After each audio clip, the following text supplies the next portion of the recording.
Kiropraktika Allan Oolo on mures sellepärast, et inimesi võib Eestis kätega ravida ükskõik kes. Vaja oleks riiklikku regulatsiooni, kuna oskamatu inimene võib ka heade kavatsustega halba teha.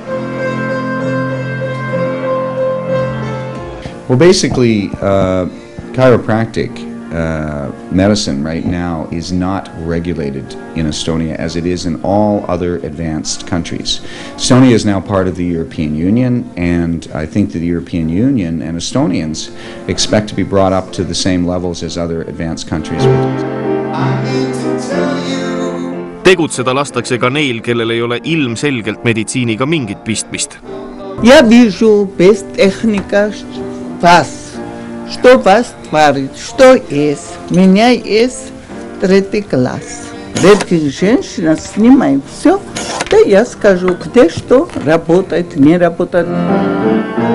Probleem on tegelikult selles, et need, kes ennast manuaalterapeutideks ja kiropraktikuteks siin kutsuvad, ei ole arstid.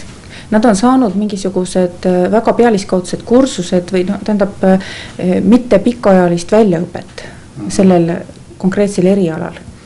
Ja ega ma ei tea kõikidest rääkida, aga väga vajaks Eesti regulatsioone, et mida võib näiteks teha kiropraktik ja mida võib teha kiropraktika arst.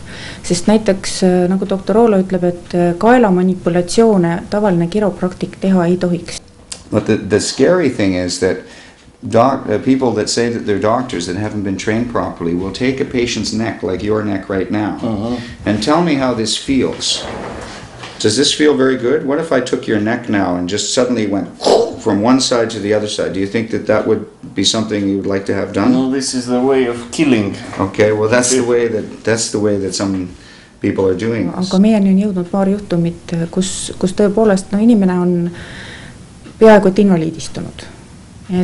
Ja riiklik meditsiinisüsteem on tunnistanud ta juba invaliidiks või ühesõnaga töövõimetuks. Charlatans or fake doctors, whatever you want to call them, come out and say, yes, I am doing chiropractic medicine, and the next thing you know, I'm on the receiving end of patients that have been actually turned into patients by the malpractice.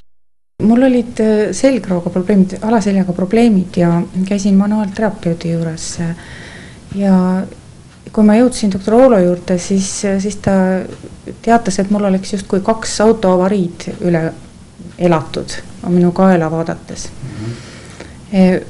Ühte ma tean, kus oli kukkumisega seotud, aga teine ei saanud muud olla kui see kaela manipulatsioon, sest teist, ütleme, kaelale mingit otsest või siis ka kaudset mõju avaldavat kukkumist ei ole olnud. Et selles mõttes see tegi mind mõtlikuks ja kui minu juurde hakkasid jõudma sellised juhtumid, kus inimesed on käinud kuskil kiropraktiku või siis manuaalterapeuti juures ja jõuavad siis siia ja saavad abi, et siis mul pani see mõtlema. Слушайте, если хочешь, вы снимаете все, точка, я скажу. Все. Et olin eelmisel päeval autoga kergelt vastu puud sõitnud. Otsustasin külaskäiku doktor Oolo juurde igaks juhuks ära kasutada. Pikale manipulatsioonile järgneb lühike lõppviimistlus. That's it there. Don't move. Perfect. Very nice.